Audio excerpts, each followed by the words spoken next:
ore na ki uka rene uama tau nei kuru o rene uama iyo me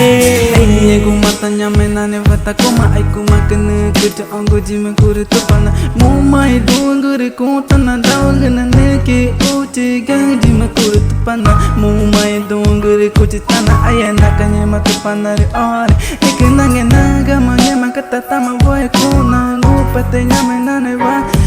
kuja omai ne jime kuru tupana tau nangu kuru ine nyama don take kume uga nakanye matupana re ore ekene omai ne mame mu umai uge kuchitana aigu na kaye matupana re ore na ki uka rene uama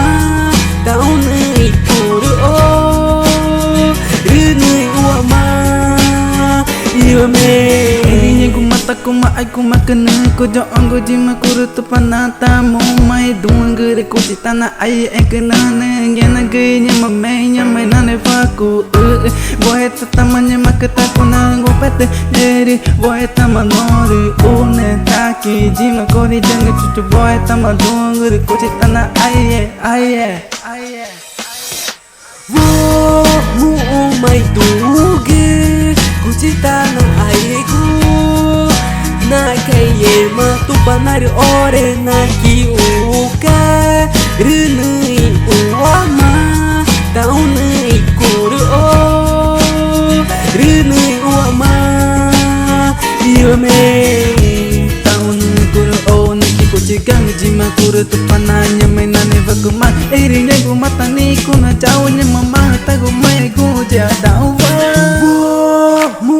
mai duge kuchitana aigu na kaye matupana re ore na ki uka rene uama tau nei kuru o rene uama iyo me